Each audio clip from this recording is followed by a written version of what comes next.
You are now listening to Soundspace, the podcast where we interview experts and professionals in the space of sound.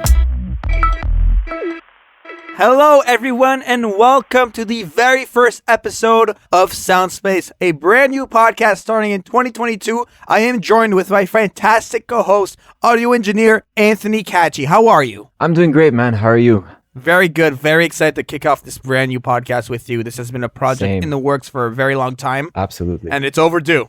Yes. We've been talking about this for a while, and I'm so glad we're finally getting started with it. Yes, I could not agree more. This podcast is going to be one where Anthony and I discuss audio-related things with guests every episode. This very first episode is going to be about our origin stories, thus we'll not have a guest. We are the guests. We are the guests on the show, but further on, we will have audio engineers, musicians, performers, composers, sound designers, mixers, people from all across the audio domain guesting every episode, and we will be interviewing them once a month. January will be the only month with 2 episodes because we'll be dropping this one and one with our very first guest, Caci, which we will get to towards the end of this episode. Okay, what's Soundspace to you? How did this idea come? Let's just kind of intro more details for the people, Anthony. Well, I think we should back up a little bit and say where we started, where we met, and why we are here. Of course. So you and I met in university in an audio program called electroacoustics. And yes, this is true. And we just clicked, we became friends, and I mean, this idea always kind of like bounced around from time to time. We should start a podcast. We should do something, talking about audio, given that we're so enthused about it and we have passionate. Exactly. And we have a lot of passion about it. So I think that's more or less where it started. So we met in the electroacoustic program at Concordia, like Anthony just mentioned. And this is a program at Concordia University that I started in 2017. I believe, Anthony, you started in 2016, correct? That's exactly it. Yeah. Yes. And right from the get-go, this program really joined people who have a passion for audio together, and we really analyze audio, and we had a lot of conversations, and audio just became a topic of interest even more, and now it's forged into our careers. And so this podcast is really a way to express that to people out there who are thinking of maybe joining audio, who have an interest in audio, who are a professional. It's for everyone. We are obviously audio juniors here. We're starting out. We're in our 20s. We recently finished school. Yep. During the pandemic, and now we are starting our careers. We'll be going over all of that in detail. So we're really excited to be interviewing these people from different sectors of audio and media production. Let's maybe start with your origin story, Anthony, and then we can get into mine. Yeah, sure. When did music start to become of importance to you? Let's really go down the line with everything, and please give us all of the juicy details. Well, when I was younger, I was always really interested in music and instruments. I've always asked my parents for a set of drums, and they never gave me that set of drums. So I would just go around the house using like pots and pans, trying to make drums and instruments out of that. But past that, it truly started when I was around 11 or 12 years old. Really? Really young? Yeah, pretty young. I had a friend who was into DJing. And I thought that was the coolest thing ever. And I asked him, can I just watch you DJ one night or whatever? And he's like, yeah, of course.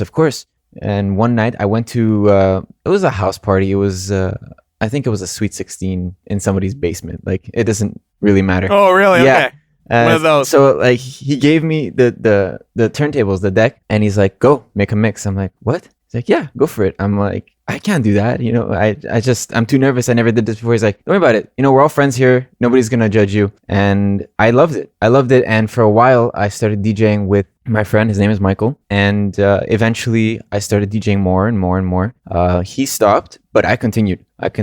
And that led me to being interested in creating my own music rather than just mixing other people's music. I'm like, I want to do something, like I want to create something like this. So I was very inspired by artists like Benny Benassi. Well, Benny Benassi was the biggest one for me. Okay. So I downloaded FL Studio, like the demo version, and I just started making music. Horrible music, like very badly. But yeah, but it was good. It was fun. Like even though it was terrible, I loved it. And I even like created a YouTube account and I posted my terrible music. And even though there were some bad responses, obviously, because a 12-year-old kid knowing nothing about music, posting his crappily mixed track, I did get some encouragement from friends and family, and nothing else mattered. That really pushed me to go further. So I created my a SoundCloud account. I tried to learn more about mixing, about production. Very interesting. Very interesting. Then from there, I never stopped making music and never stopped DJing. But I went to I went to CJEB in a different program. I kind of just abandoned audio for a little while, but I decided after my CJEB program that what I was doing was a lot of fun. It was digital imaging, 2D and 3D animation. But, I kept going back to, I love audio. Why am I not pursuing that? Why am I doing this digital imaging program? So I was looking, when it was time to apply to university, I was looking through programs and I found Concordia's electroacoustic program. And I have to be honest, I had no idea what electroacoustic was. So I went to I definitely went to 2 open houses. So I went to open house. I tried to figure it out what it was. I spoke to some of the professors, some of the students. I'm like, this is really cool. So I gave my shot. I applied to the program and they told me what they're looking for in a portfolio. I went out, I created my portfolio. I did, I think, 3 10-minute electroacoustic compositions and submitted and hoped. Wow, yours were 10 minutes long. Yeah. Wow. Yeah. Interesting. Actually, my application to Concordia was my last assignment in my CJEP program. So what I did was, I told my teachers, I want to apply to this program. Is there a way I can integrate the drawing aspect, the audio aspect into my assignment? And they're like, absolutely. So what I did was it was an installation, and I created a sound installation? It was a sound installation. So what I did was I created the 3 compositions. I can't remember what they're called anymore, but what I did was I brought my speakers from home, my monitors. I put them in a dark room. It was a pretty small room. It was maybe the size of a janitor's closet or something like that. And I placed a large white paper and a marker, made people go inside the room, listen to the sounds, and draw what they heard. This assignment got me into Concordia University. Whoa, wait. Like, what did he draw it on exactly? Like, what was... Get more detail about that. Yeah. So I had this large, I don't remember the dimension of the paper, but it was pretty large. It was probably like 1 foot by 2 feet. And there was just a regular marker, black marker. And keep in mind, they're completely in the dark. So they cannot see what they're drawing. They're just using their ears. And with their marker, they're just drawing what they hear. And what I did with these is I took all these drawings and I was very interested in how each person perceived the sound. They interpreted the sound. So that was very interesting to me. That was my final assignment. And what I did was I have them right in front of me right now. I framed some of them. I took a few samples because there were many. There was I remember hundreds. This when I've been to your place. Yes. Okay. That's you know what I'm talking about. I see. Yeah. That's that. Yes, I know exactly what you're talking about. That's what that is. Very cool. That was I was very proud of that. When I thought of the idea, when I created it, and the final product, it was just amazing for me.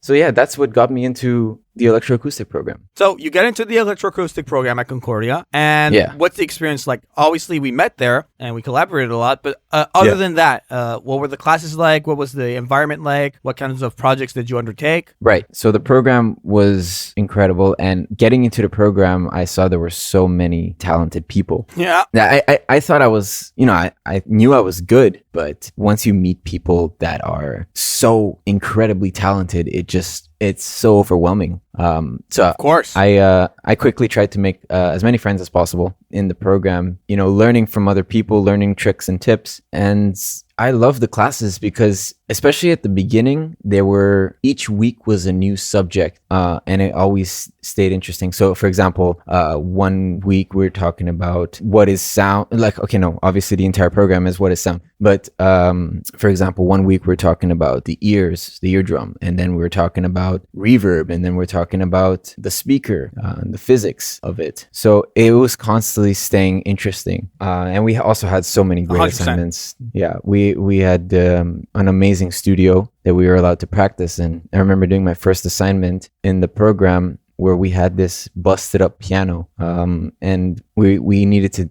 take a microphone or two, or as many as we wanted, and just get our audio source from that piano. So I just set up a microphone. I set up 2 microphones. I think they were condenser microphones. I can't remember which ones I used at the time, but I just grabbed my shoe and just whipped it at that piano.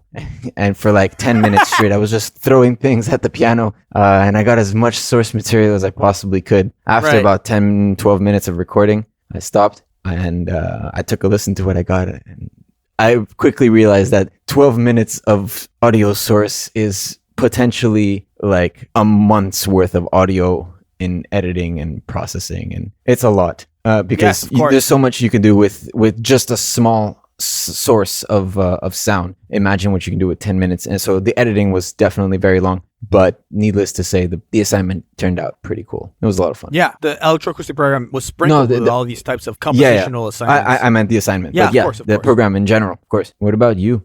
For me, I mean, we can definitely get to my experience with the electroacoustic program in my part of my story. So we can save that for now. But like, other than that, you obviously got accepted, graduated from the electroacoustic program. But furthermore, you continue to be active with your compositions. Let's maybe talk about like the fact that you, on top of being a full-time student there for multiple years, you were also DJing and writing compositions on the side. Let's talk about like what those projects were outside of the electroacoustic program.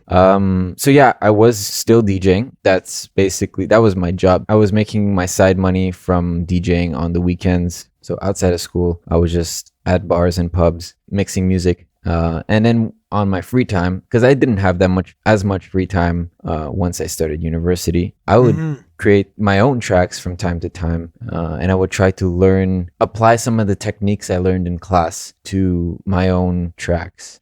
So I was definitely still making music, but I was never really too big on posting them. I was too shy or embarrassed, or I don't know what, but I still was applying the knowledge that I learned from my classes and from my friends in the program to my tracks. Yeah, you did. But you eventually did post those songs, right? Like I remember you came out with an artist page and you put out a track on Spotify. It did really well in terms of people's comments and everything. Let's maybe talk about that. What's the song? What's your artist name? Like, let's get into that side of your for sure. Music. Well, my song on Spotify, I actually just have one song on Spotify, and that was posted the beginning of the pandemic. So I think it was in March 2020. That's where I created my Spotify account and posted my first track. But I certainly was posting on my SoundCloud page from time to time, and some of it was original tracks, some of it was remixes, and there was a whole thing about remixes being taken down because of copyright issues. So that was part of a reason where I kind of just gave up on remixes altogether. But my track on Spotify, you've had that issues for sure. I think most of us have come across some sort of copyright issue in those terms.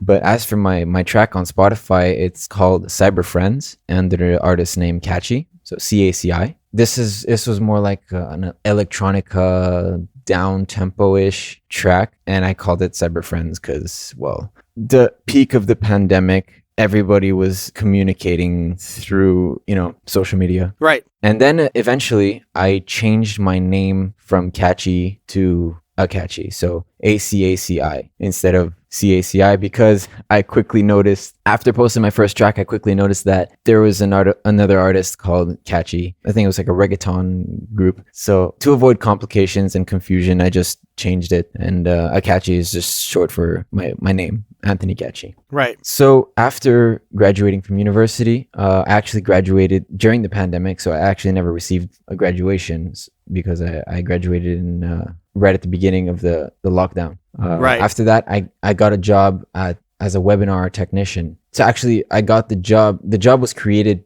mostly because of the pandemic. So at that job, I was just recording some professionals from home. I was working remotely, so that was a lot of fun. And what we would do is eventually produce these videos, and at a later date, we would have a live event, which I would broadcast using OBS. Yes, And open that's what I'm doing broadcast now. studio for the Yeah. people. Yes, you are. And I think that that's such a good place to be right now. The streaming side of the internet has blown up because of the pandemic. I think that securing a job as a webinar technician is fantastic and it has a lot of longevity. Yeah, for sure. And I'm looking forward to, once things start opening up again, going to actual in-person events, because before the pandemic, this company that I work for would just send their employees to other cities, other countries to record and to set up the audio equipment for these medical events. So I'm looking forward to more live stuff. Like an audiovisual technician. Yeah, exactly. Of course. Yeah. Very cool. Very cool. And so now you are on this podcast with me, and we That's will it. be taking over the world of audio one episode at a time. That's it. Yeah. Very cool. Very cool, man. I mean, I think that your story is one with a good start, with a good educational foundation. I can definitely relate to doing a program and then being like, what am I doing here? Why am I here? I want to do audio. I want to do music. I definitely relate to that. Yeah. So, kudos to you. Kudos to you for sure. Thank you. No problem. I guess this is the part where we hop on to my To you? story? Yeah. Question mark? Yes. Definitely. Okay. I'm looking forward to hearing your side, the origin of Jaian. You definitely don't know it. No, Sure. this is for the people. This is for the people. So my story starts back to 2008. I'd start in terms of music and audio. I started playing guitar at a guitar club in my junior high school in the 8th grade, and that's really where my curiosity for music kicked off. We would do these performances every month. We would have concerts, and I would learn typical song, Twinkle Twinkle Little Star, like boring stuff like that. And right away I fell in love with guitar. Guitar became an instrument that I loved, and with time I started acquiring new guitars for myself, a drum set, a piano, with my little side money from working at a grocery store. And people would start to notice that I would play in talent shows, and I would have equipment at my house. People were like, oh, let's start a band. So I started making bands in high school here and there. Nothing serious. I tried singing. I never was a really good singer, but I just enjoyed performing vocally. But definitely was told by a lot of people, like, bro, just stick to guitar. This singing thing is not for you. Really? But it's okay. Yeah. I persevered, and now I perform vocals for another group. We'll get that into in a minute. And so yeah, I made bands in high school and started recording songs on the first DAW I ever used was a Magic Music Maker. I think it was called that. It was the most basic thing, and I recorded the 2 EPs on the internet that are there forever. If you do your digging, you will find them, and I recommend you not look to find them because they are not quality, but they are what I could do at the time. And with time, I started a YouTube channel, and because all these bands weren't working and they were kind of just falling apart, I was like, man, why am I doing this with other people? I'm going to do this with people I know can stick to music and are passionate about music. And I looked around me and all I could find was myself. So I was like, well, let's just do a YouTube channel. I started my YouTube channel in 2011 and I've been doing it since. It's been 10 years now. I've been a YouTuber. And, at first it was original rap songs. It was song covers. And with time, I started getting better and better. And now what my channel looks like is I have multiple projects that cycle through it. I would describe the YouTube channel as a anime-based channel. The bread and butter content over there is anime. And what I mean by that is that every week you will either get a song cover from an anime or a podcast about an anime called Anime Podcasters. This is a show that I produce myself. I'm basically the entire production team over there. I host, I edit, I mix, I master, and that podcast drops 2 episodes every month. And it's done great. It's finally monetized, and it's rolling pretty well in terms of audio streams. And I do that with a buddy of mine called Hotshot, and I collaborate with the visuals with someone else called GoPro Kyo, who also does the visuals for this podcast. So definitely go give at GoPro Kyo a follow. I'm so used to plugging him because I've been plugging him for years. Yeah. And so that's Anime Podcasters, which actually, Anthony, you were a guest on back last year, I think, or this year. Last year, yeah, for definitely. Yeah, that was fun. It was episode 101, and it was Anime 101, introducing anime to Anthony. And Anthony has watched so many series of anime since. I still have not seen another episode. I know, which is the best thing.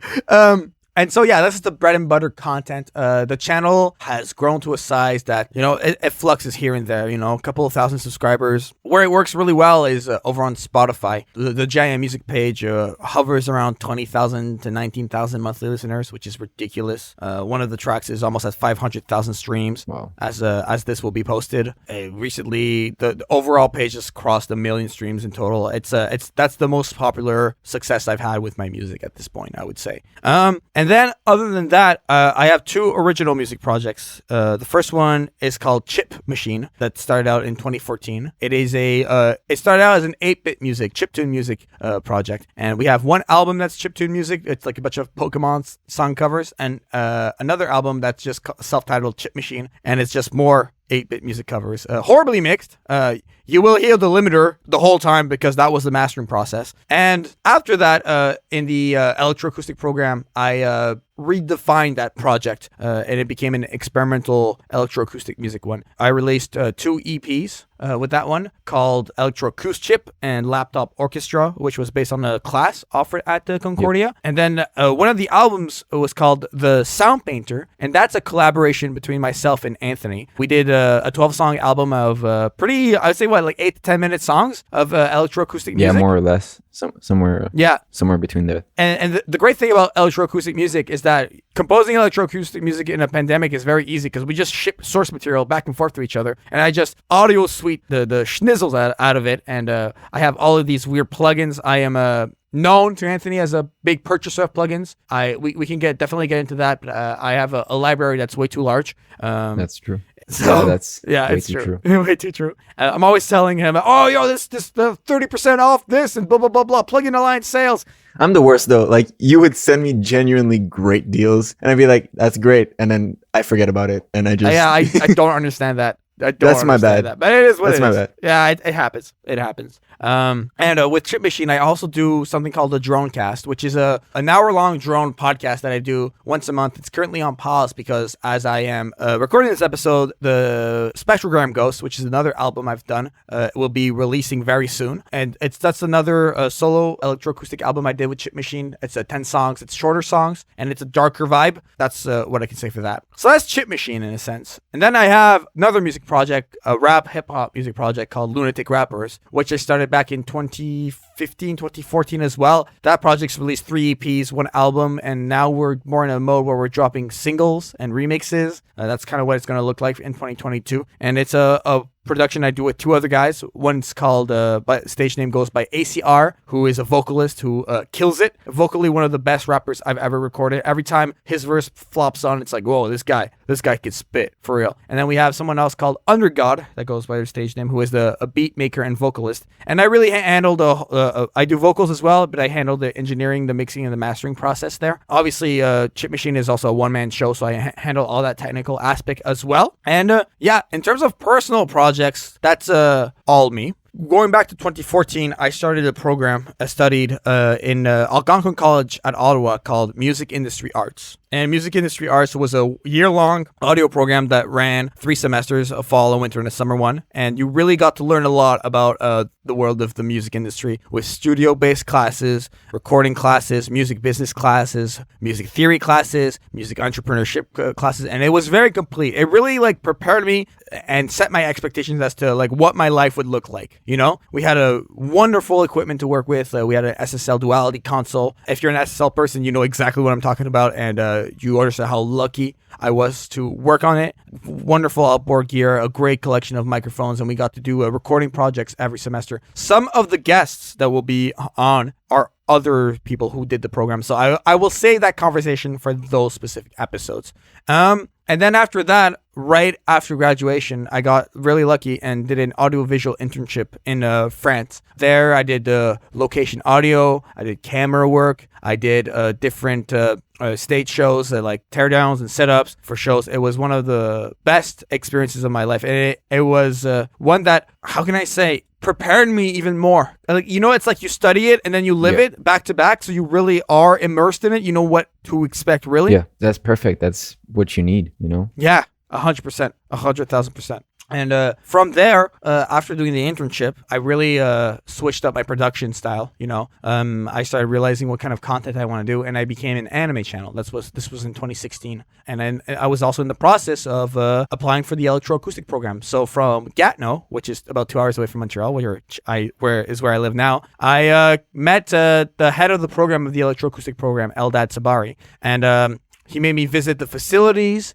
He showed me what electroacoustic music was. He really gave me an idea of what to expect with the program. And I started informing myself, you know, like, what do graduates from the program, where do they work, where do they end up, you know? Oh, some end up in studios and theaters. And I was like, okay, these are places I can see myself in. So I knew this was the right place for me. Yeah. And I applied, got accepted, freaked out, could not believe it. And it was a great start to a great story. The electroacoustic program is, Actually, Eldad was, it is amazing. Was the same for me. It was Eldad who introduced me to the program when I went to open house. Yeah. Eldad is a fantastic individual. Amazing human being. Really, amazing human being who really shows you the ways of the electroacoustic music in classes and in interactions in the hallway. And a lot of his teachings I still use to this day. You know, great teacher.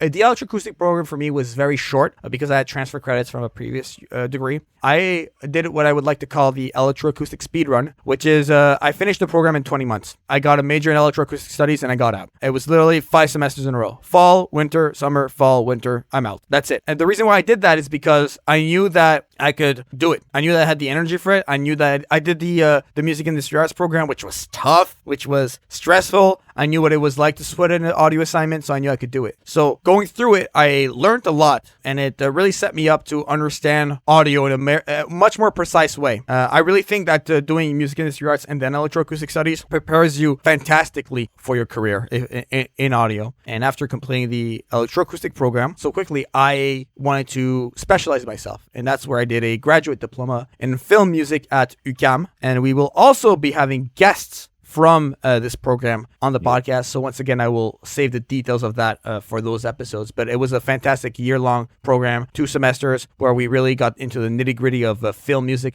history, film music composition, compositional tools. We saw mixing, we saw mastering, we saw the different styles of compositions from different film composers. It was a very complete program that I enjoyed. That was basically when the pandemic hit. And when the pandemic hit, an opportunity came across my Facebook timeline that I couldn't refuse. A very popular, very big studio in Montreal, I would say, if not the biggest studio in this metropolitan, was looking for an audio assistant, an intern. An audio assistant is basically the lowest tier entry into a studio. It's basically run around like a crazy person, recording sessions, cleaning. And I did this all through 2020. I did this for like almost a whole year. It was a fantastic experience. I worked on some huge productions for TV, voiceovers, bands, famous artists. This was like a big studio in the city that I put the name on my resume, and since then the people are like, oh yeah, I know that place. Like it's a popular place that has worked on massive productions that I was extremely lucky to be a part of. And Anthony was even sure. I remember came through a couple of times. Yeah, I remember when you called me up one day and you're like, hey man, come to this address. I'm like, that's a studio. It's like, yeah, come to this address. What are you doing there? He said, and you told me that you're working there, and I was freaking out. It blew my mind. I know. I kept it hush for like the first month because I didn't want anyone to know. And then basically when the studio was dead, I was told, you know, if you want to just have people come and just record, and obviously you don't do anything with the recordings. They go in the trash bin after, but just to practice, do it, you know? And so Anthony was one person that I obviously wanted to share this with. And so I remember calling you. I was like, yeah, come to this address. Like, that's a studio. That's a big studio in the city. What are you doing there? And I was like, just come through. He's like, okay, let me go grab my laptop and I'll come back. I was like, you don't need your laptop.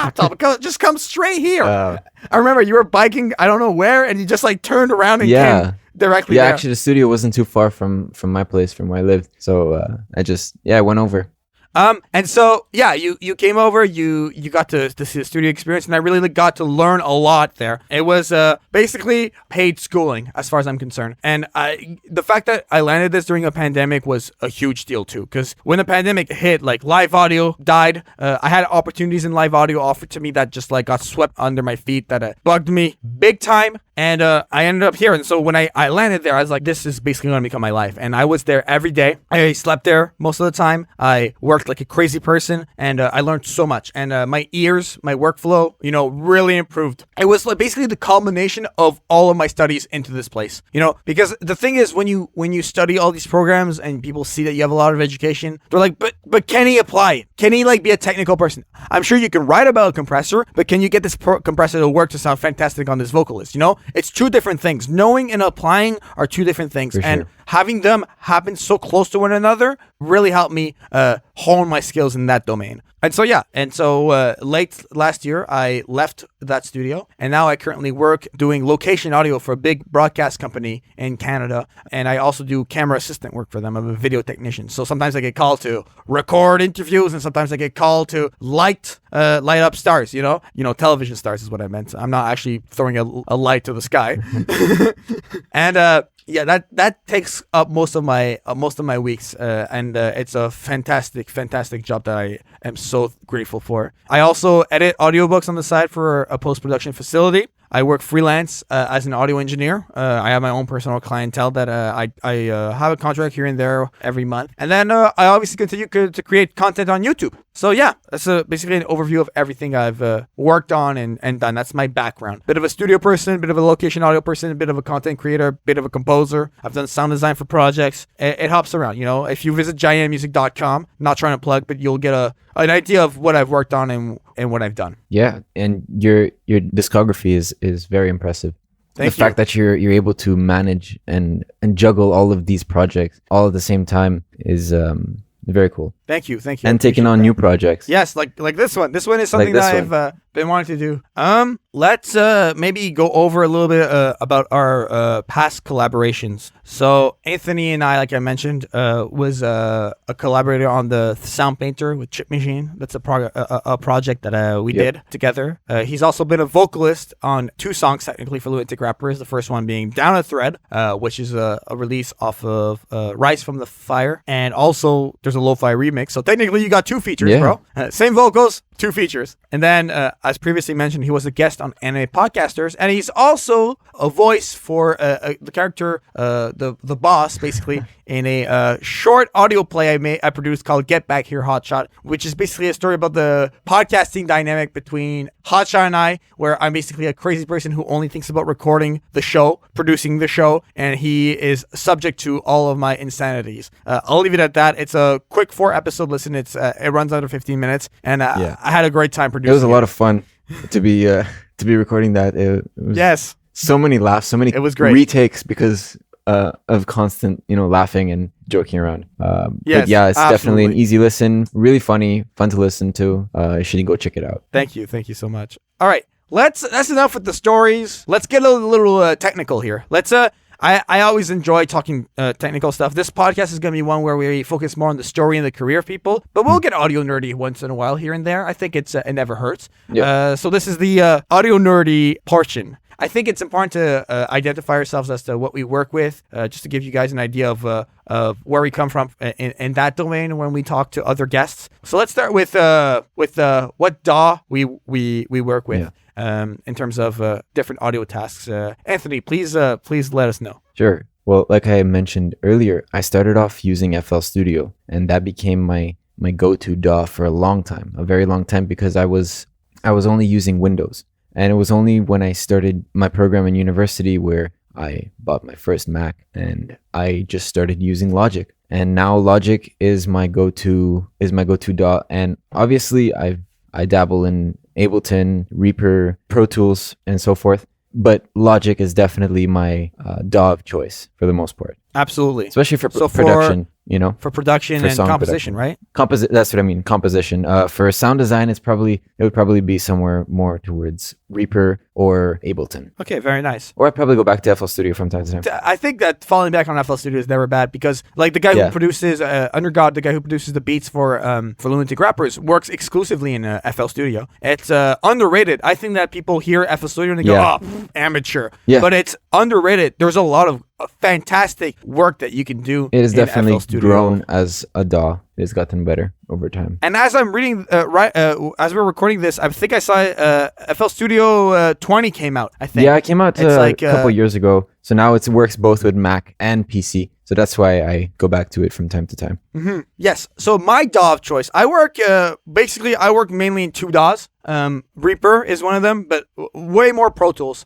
Coming from the studio world, I had to breathe and live Pro Tools. And I got taught and really rub my knuckles hard against Pro Tools to learn how to use it and how to work it. Because I know the sentence I'm going to say is going to piss off like half of the audience, but walk into any professional studio and likely they are using Pro Tools. Yeah. It is considered the industry standard for that. I understand that opinions may differ on that, but it's a language that you need to learn how to speak if you want to really work in the studio world. And Yeah, I agree. when I left the studio, I knew that Pro Tools was like, I had to stick with it. So I got myself a license for it, and I use it for everything that's podcast, audiobook, that domain, mixing as well. I use it for Lunatic Rappers. I use it for my electroacoustic compositions. I use it because in electroacoustic studies, we use something called Amadeus. And the way you would apply effects, it was like a clip. You would apply the effect to the clip. There's no like way to insert an effect on a track. Yeah. It's not even a DAW. It's an audio editor. And what is great about Pro Tools is Pro Tools has a function called audio suiting. And audio suiting is just you render a new clip with the effects. You know, if you normalize something, it will like you can do that with the normalized plugin in Pro Tools, and it will render it out with a new clip. And I really got used to working like that with Amadeus, and I could do that in Pro Tools. So Yeah. I'm always falling more on Pro Tools for most of my projects. What I do use Reaper for is mainly my anime covers. I have a template that like makes it really simple, where I just feed in the MIDI that I worked in either in Sibelius or MuseScore when I'm doing my sheet music, and then exporting the MIDI from that going into Reaper. I have my Arturia piano VST that I use, and then that feeds into a compressor, which feeds into with reverb sends and EQs and goes into my mix bus, and it's a quick workflow for that. So Pro Tools and Reaper are the two DAWs that I really hover around, and then for video stuff, I go over to DaVinci Resolve. And the reason why is because DaVinci is really, really efficient. It works. It was created by editors. You can tell you have different windows for your different productions. You know, you have an edit window, a cut window, a media pool, and it's a step-by-step, stupid-proof way to work. And the amazing thing that I love is that all three of these softwares, I'm using all the same commands. I managed to import my Pro Tools commands to Reaper and my Pro Tools commands to DaVinci Resolve. So cutting is always the same button. Zooming out is always the same button. Fading in and out is always the same button. And that workflow allows me to be extremely quick when I'm working on different projects, you know? Yeah. How do I manage to run so many projects? It's because I have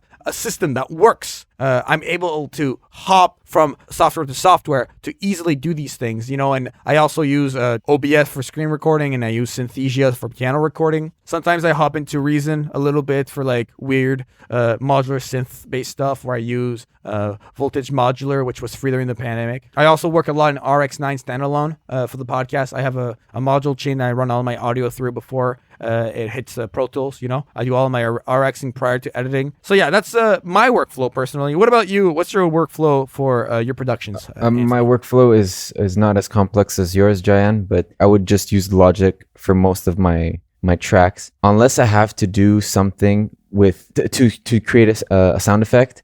My mix chain in Logic, so I would produce, then mix it as I'm going. I know you're not really supposed to do that, and then from there. Well, if it works for you, you know, if it works for you, it works for you, you know? Yeah, I guess it's just like a flow that I got used to, where I'm just mixing as I'm going, trying to keep a headroom of -6 dB. And then once I finish the track, I'll export all the instruments as waves, so stems, and I would import it into a new Logic session or Reaper, and I'll master it on that. Nice. Okay, very cool. Very cool.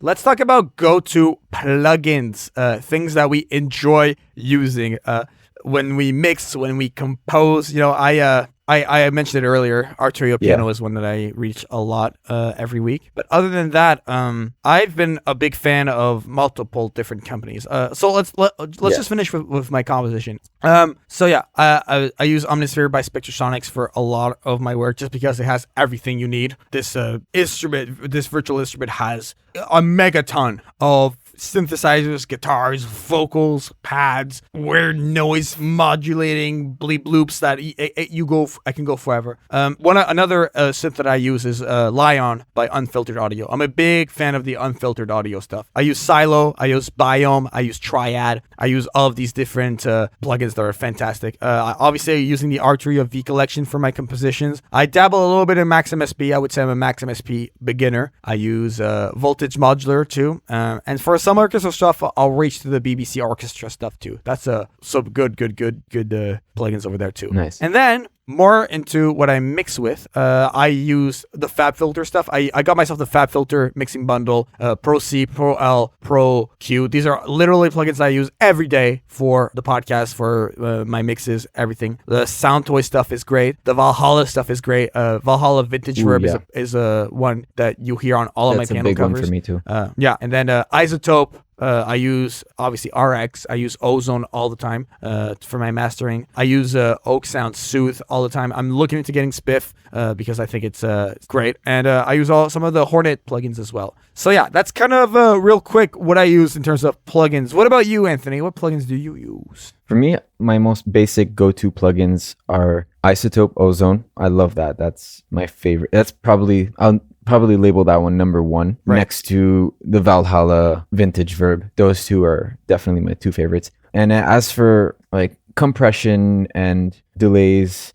and mostly compression and delays, I'd use the Arturia, the VCA 65. And for the delays, I like the tape delay 201, the eternity delay. It's very cool to play around with. And the Serum effects, those are very cool. See, I haven't used the Serum stuff, but I've always heard a lot of producer using them. Like producers always drop Serum. They're like, oh yeah, that Serum preset was great. Like I've heard that many of times. Yeah, you should definitely check it out because it does sound incredible and it's a lot of fun to work with. And it's, not that this matters to us, but it's easy to use. Another one that I like, last but not least, is the RC20 Retro Color. So this, what's that? It adds a texture to your track. So like, for example, there's a vinyl sound. So you get the crackle, the VHS, you'll have, because it has multiple components to it. So it has a noise, a distortion, reverb, all into one plugin, and it's really cool. And to be honest, I use it mostly for the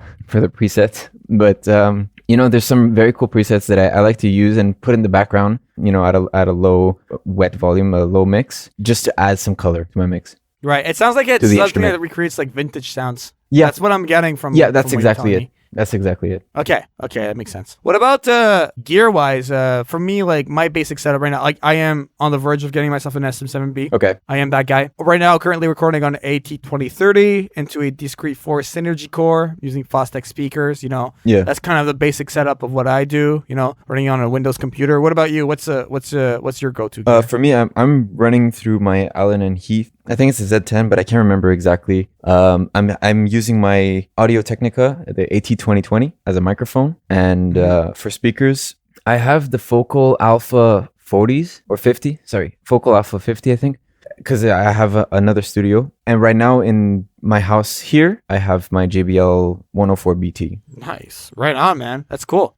I can't really have like powerful speakers in this house because I live in an apartment. So that's why I just have these. I feel you on that. JBL 104 BT. Yeah, totally. I totally understand. But the Focals, the Focal Alpha 50s are very powerful speakers. I keep it at my parents' place, and when I go there, I'll have those. Oh, I've heard our mixes play back on those things. They're very, very good. All right, very cool. That's basically a rundown of where we are technically. The purpose of this is just to give you an idea of where we come from, what we've touched, what we haven't touched yet, you know. And I'm sure that the audio nerd, the few audio nerds, technical audio nerds in the audience will appreciate it. All right, we have a tradition here on the podcast. podcast. That basically every time we have a guest, we ask them a question, and this is going to be a question that I will ask Anthony, and Anthony will ask me. And it could be one word, it could be one sentence, it could be a paragraph. You know, the answer is just what you feel in the moment of being asked the question. So, Anthony, I will ask you this question, and please pour your soul out to me, to the audience. Everyone here wants to know. Yeah. What is your advice to people who want to get into the space of sound? I would say make as many connections as possible. Get to know as many people, just so you can grow in the industry. Get to know people so you can have jobs lead to jobs and gigs lead to other gigs. At least that's the case for DJing aspect, but it also applies for the studio if you want to get into live sound and if you want to get into post-production. Right. Absolutely. Post-production is such a fantastic field that I want to, I am in it, with doing the post-production for audiobooks, but I want to, if I could do that for television, that would be a happy place for me as well. I could definitely see myself there. Yeah. What about you? What is your advice to people who want to get into the space of sound? Work hard. Work harder than anyone else. Yeah. I will tell you this. In every program that I was in, I was never the most talented. People always had slightly better sounding mixes, slightly better sounding composition, slightly better film music. I was never the best one in that aspect. But I will tell you one thing. I was one of the, if not the hardest worker in every program I've been in. I'll tell you that with confidence. I attended all of the lectures. I handed in all of my assignments on time. I always asked the questions. I always collaborated with people around me, and I always took the most out of what was offered to me. And I still live by that because that is how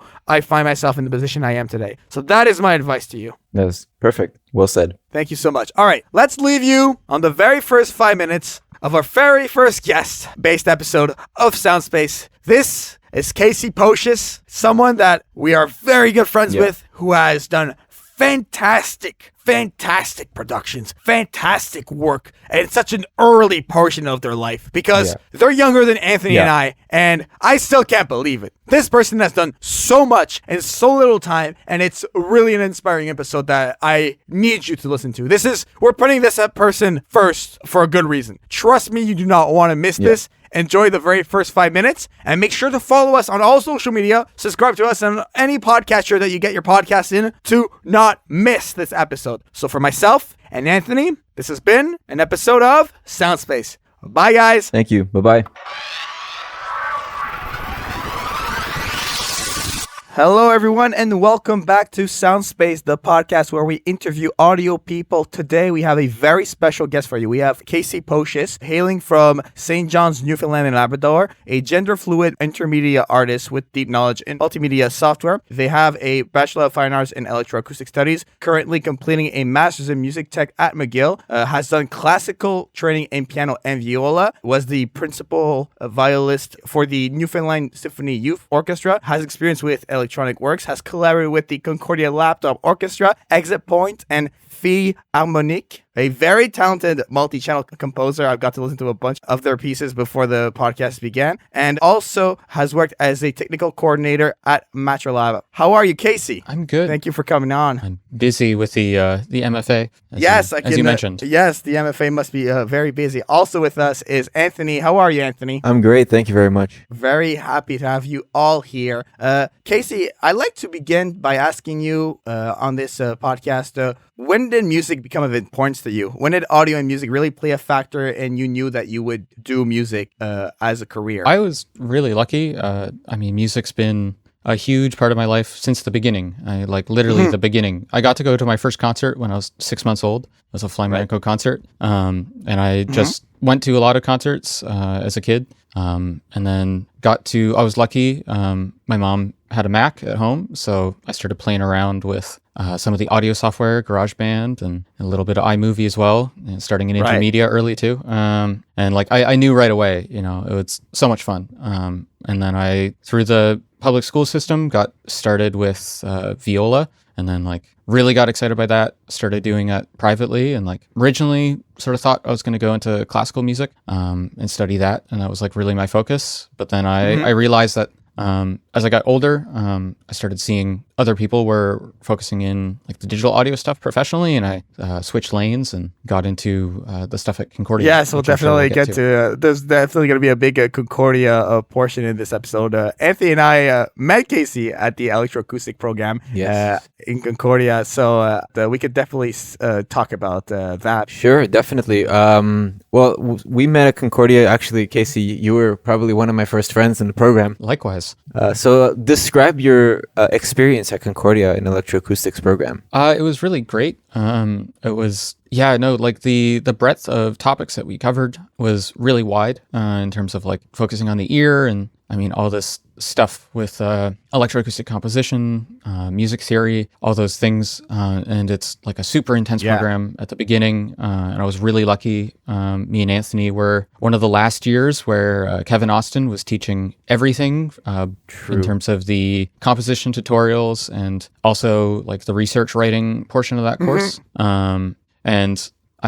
Kevin was a great teacher and like we really got along well. And he was really willing to like push me to work like as hard as I could to like really get my compositions really up there. And I also was lucky that Eldad Sabari, who was the ear training professor and also worked with the laptop orchestra, we got along really well. And I was able to do a lot of work, independent studies with him, as well as stuff with the laptop orchestra and so forth. And then I was also really lucky.